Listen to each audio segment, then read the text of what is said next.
भगवान राम ने देखा कि वो पत्थर समुद्र में डूब गया। प्रभु राम जी का जन्म दिवस था आज। छत्तीसगढ़ के कण कण में राम है। कुछ लोगों का ऐसा प्रभाव होता था, पत्थर तुम्हें राम की कसम यदि तुम डूबे तो। पूरा देश भगवामय है, हर किसी के जुबान पे सिर्फ जय जय श्री राम है। इन लोगों ने राम के होने का प्रमाण मांगा।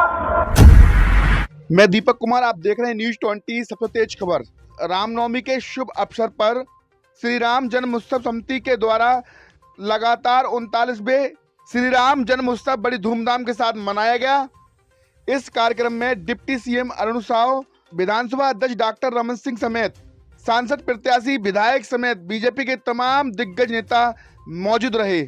इस दौरान खुर्सी पार्क के वार्ड 42 से धूमधाम के साथ शोभा यात्रा निकाली गई। आपको बता दें कि तमाम झांकियां यहां पर देखने को मिली और हजारों की संख्या में लोग यहां पहुंचे और झांकियों को देखने के लिए बेताब हो गए। इस दौरान शोभा यात्रा में काफी लोग मौजूद रहे और शोभा यात्रा में बात करते हैं उनका क्या कहना है। और सबसे बड़ी बात यह है कि शोभा यात्रा में तमाम झांकियां देखने को मिली।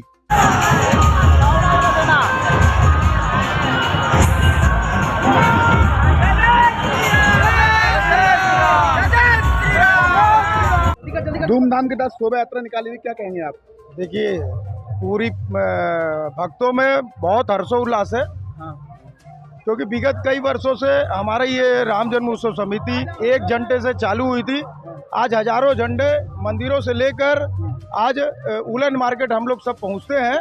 और हम लोगों के अंदर आज सबसे अधिक खुशी है कि 500 साल का वनवास काट करके भगवान प्रभु राम जी का अयोध्या में भव्य मंदिर बना। आज पूरे भारत में रामनवमी बड़े धूमधाम से मनाई जा रही है। और आप जहां भी देखेंगे आज विभिन्न प्रकार की झांकियां हैं, धमाल है, आप लोकल संगीत है, तो ऐसे कई जगह सब जगह झंडे ध्वज निकल रहे हैं। और भगवान प्रभु राम जी की आशीर्वाद से पूरा भारत मस्त और स्वस्थ रहेगा। शोभा यात्रा का मुख्य उद्देश्य क्या है? शोभा यात्रा का मुख्य उद्देश्य यही है, प्रभु राम जी का जन्म दिवस था आज। और जन्म दिवस के अवसर पर 9 दिन का नवरात्रि का पर्व मनाने के बाद उपास करने के बाद 9 कन्या खिलाने के बाद यह पर्व मनाया जाता है राम जन्म उत्सव समिति के द्वारा भिलाई में। और बड़े भव्य के साथ मनाया जाता है। उसी कड़ी का ये हिस्सा हमारा वार्ड नंबर 42 गौतम नगर से ये झांकी निकली है। क्या कहेंगे आज? बड़ी धूमधाम। आज बहुत खुशी का अवसर है कि समिति द्वारा इतना भव्य रूप से निकाला गया है रैली। और हम सब प्रभु राम के लिए सब आज जन्मोत्सव है, यही सब हमारी हर साल की तरह इस साल भी किया जा रहा है। देख सकते तस्वीरों में शोभा यात्रा बड़ी धूमधाम के साथ निकाली जा रही है। और क्या कहेंगे भैया, क्या कहेंगे? बहुत ही भव्य माहौल बना हुआ है रामनवमी का। पिछले कई 39 वर्षों से हो रही है और हम लोग जब से बड़े हुए हैं तब से इसमें शरीक होते हैं और बहुत ही आनंदमय होता है। ये बहुत आनंद के साथ शोभा यात्रा निकाली जा रही है और काफी खुशी का माहौल देखने को मिल रहा है। बहुत ही भव्य है ये पूरे कुर्सी पार्क का और पूरे रामनवमी में एक नंबर आएगा ये सेमिनार हम लोगों का। और बहुत ही शानदार है। कुर्सी पार्क से पूरा विनोद भैया के वार्ड से निकलते हुए और ये अभी जा रहा है ब्रिज पार करके पंडाल में।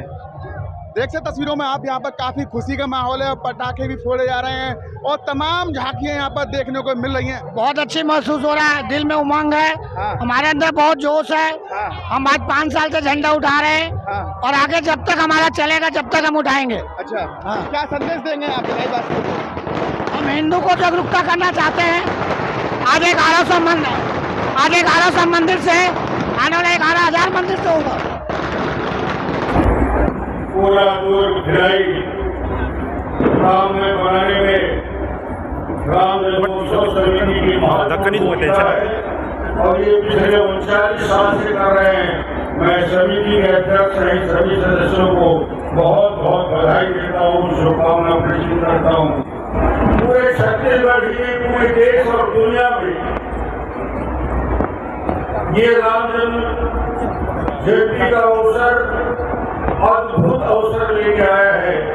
500 साल के बाद ये अवसर देश और दुनिया के लोगों को मिला है जब हम अयोध्या में भगवान रामचंद्र जी का स्वागत उस पुराने स्थान से जहां टाट का सिंहासन था, आज भव्य राम जन्म मंदिर में भगवान राम की आराधना और पूजा कर रहे हैं। ये अवसर मिला है हिंदुस्तान के करोड़ों करोड़ लोगों के उस 5 साल के संघर्ष का और आप सबके भगवान राम के प्रति आसक्ति और प्रेम का। छत्तीसगढ़ के कण कण में राम है। भगवान राम का निर्याल भगवान राम के लिए आज मैं गांव-गांव में राजनांदगांव क्षेत्र और पूरे क्षेत्र में हर गांव में रामनवमी का भव्य जुलूस निकाला गया। हर गांव अयोध्या बन गया है और ये अद्भुत वातावरण बनने का काम निश्चित रूप से भगवान राम की प्रेरणा से हुआ है।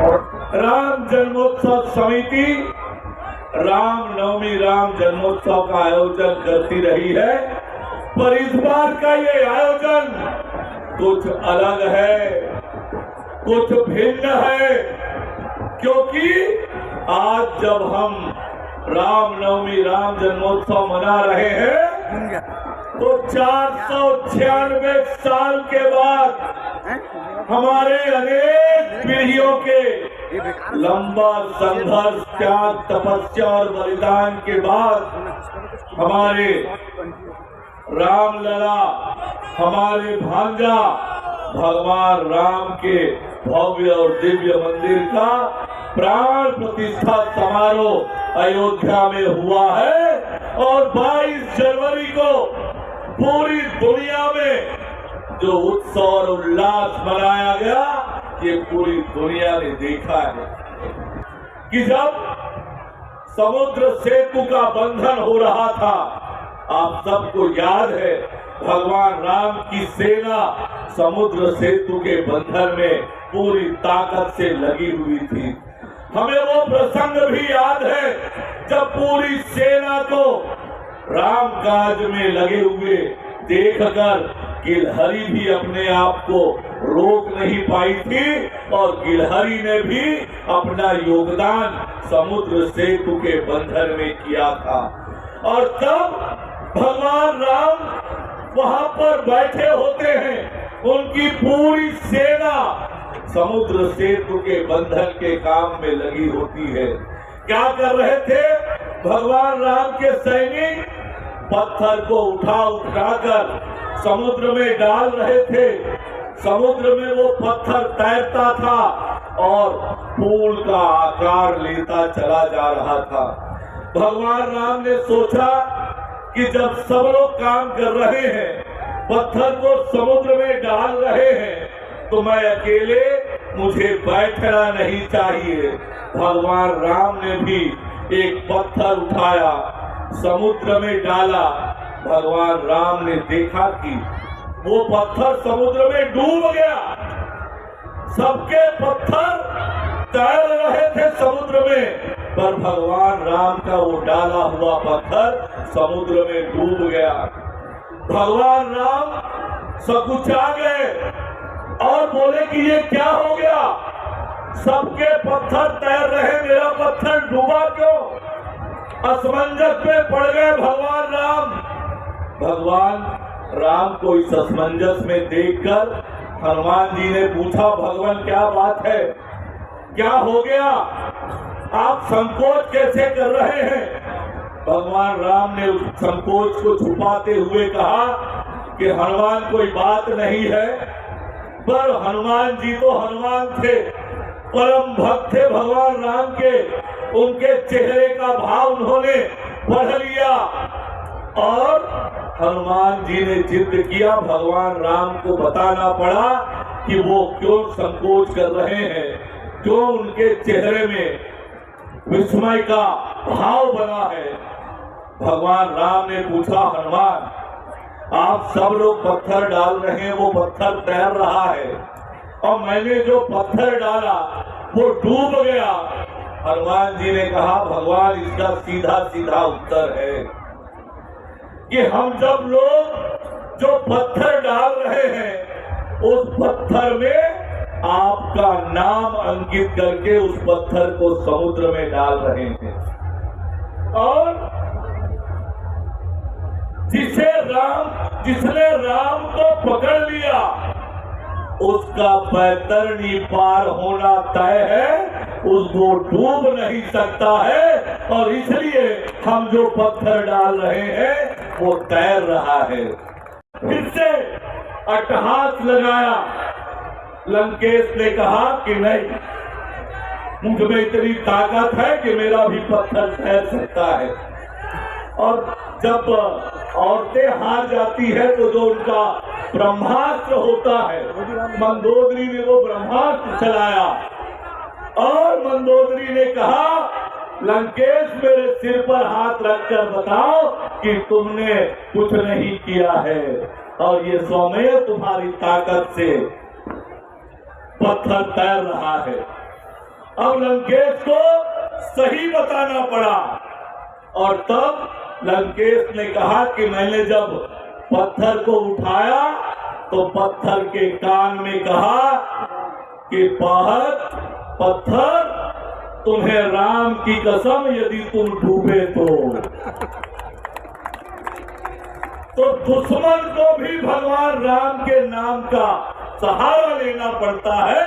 ये राम के नाम की महिमा है। और मैंने जैसे कहा इस प्रसंग में, जिसने राम को छोड़ दिया उसे डूबने से कोई बचा नहीं सकता।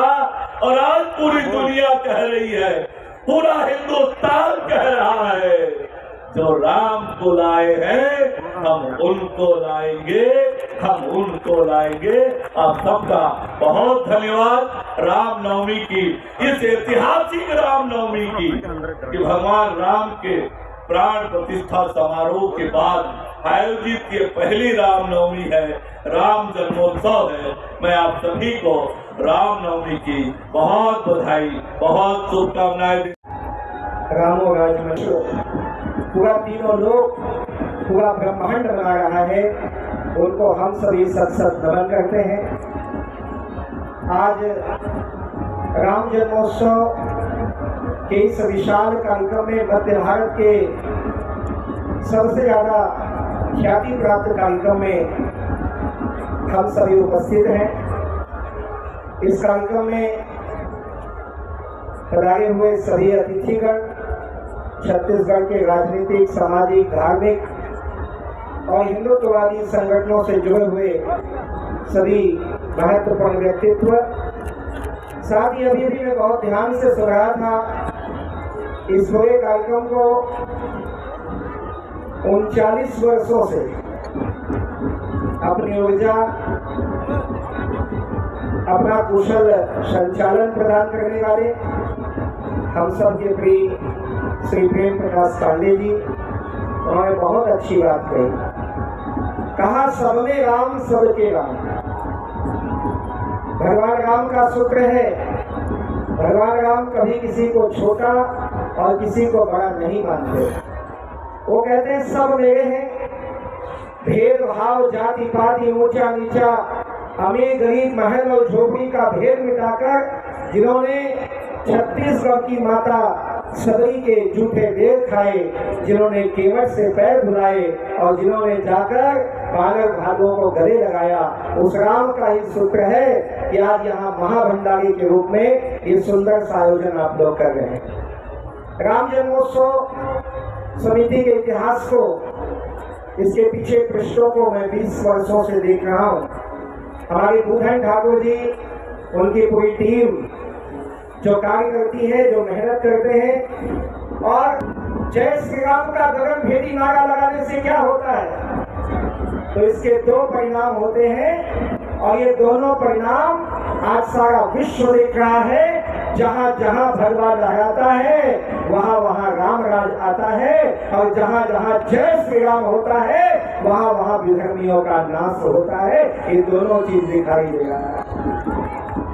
आज पूरे भारत को, पूरे विश्व को इस बात का गर्व है कि हमारे प्रभु भगवान राम 500 साल के लड़ाई के बाद श्री राम जन्मभूमि के भव्य मंदिर पर विराजमान है। रामलला की स्थापना हुई, हम लोगों ने गांव गांव में जाकर अक्षत कलश बांटा, निमंत्रण दिया। कुछ ऐसे भी लोग रास्ते में मिले जिनको हमने कहा जय श्री राम, अयोध्या में 22 जनवरी को राम जी की स्थापना है, आना है। उन्होंने कहा कौन से राम जी की स्थापना, कौन सा 22 जनवरी, हमें इससे मतलब नहीं है। लेकिन जब सारा विश्व झूमने लगा कि मेरी झोपड़ी के बाहर आज भूल जाएंगे राम आएंगे, तो वो लोग भी कहने लगे भाई एक आध निमंत्रण हमें भी दे दो। लेकिन जिन लोगों ने राम का विरोध किया, जिन लोगों ने राम के होने का प्रमाण मांगा, जिन लोगों ने राम सेतु को खंडित करने का प्रयास किया, और जिन लोगों ने 1990 में अयोध्या की गलियों में राम भक्तों के सीने और माथे में गोली चलाई, ऐसे लोगों को राम जी ने भी नकार दिया, तुम्हारी जरूरत अयोध्या में नहीं है। 100 क्विंटल चावल आप लोगों ने घर घर मांग के लाया था, इस बार बढ़ोतरी हुई है, 105 क्विंटल चावल जो है विभिन्न हमारे राम भक्त लोगों के घरों से जाकर के एकत्रित किए हैं। और आज ये जो महाप्रसाद बन रहा है, ये सबके सहयोग से बना। ये रामनवमी का 39वां वर्ष हम सबके लिए बड़ा महत्वपूर्ण है। आज 500-550 साल बाद जिस रामलला को अयोध्या में तमाम हिंदू सनातन धर्म के ऐसे लोगों ने जिसने अपनी शहादत की वहां से लेकर के करोड़ों लोगों की जो इच्छाएं थी कि रामलला वहां विराजमान हो, हमारा 39वां वर्ष और पहला वो रामनवमी जब अयोध्या में रामलला अपने स्थान पे विराजित हुए हैं और सूर्य की किरण भी वहां पर पहुंची है, ये हम लोगों का बात। 1986 से हम लोगों ने ये कार्यक्रम प्रारंभ किया। वो कालखंड था जब देश में कुछ लोगों का ऐसा प्रभाव होता था कि जो लोग हिंदू और सनातन धर्म के कार्यक्रमों को करते थे, सार्वजनिक तौर पर उन्हें हतोत्साहित करने का काम किया जाता था, मानसिक रूप से हमें कमजोर करने का काम किया जाता था। हमें बताया जाता था कि हिंदू धर्म के रिचुअल्स, सनातन के रिचुअल्स अवैज्ञानिक हैं, असत्य हैं, अव्यवहारिक है। और ये सारा, लेकिन धीरे धीरे देश में सनातन का जागरण और राम जन्मभूमि में राम मंदिर का आंदोलन जैसे जैसे देश में बढ़ोतरी होता गया, ये लघु भारत कहते हैं, भारत के उस जागरण का प्रतिबिंब इस लघु भारत पे भी पड़ा। और एक मंदिर से निकलने वाला यह रामनवमी का ध्वज आज 1100 से अधिक मंदिरों से निकल करके यहाँ आता है और शाम 6 बजे से रात 12-1 बजे तक अपने हिसाब से लोग आते हैं, जाते हैं। देखिए इस बार का रामनवमी विशेष है। भगवान राम जो तंबू में थे, उनका भव्य मंदिर अयोध्या बन गया है। पूरा देश राममय है, पूरा देश भगवामय है। हर किसी के जुबान पे सिर्फ जय जय श्री राम है। अच्छा, श्रद्धालुओं का मैसेज आपका? श्रद्धालुओं के लिए सब जो है सनातन धर्म की रक्षा करना सबका काम है, और श्री राम जी को जो है उनके मार्गदर्शन में चलना हम सबका काम है।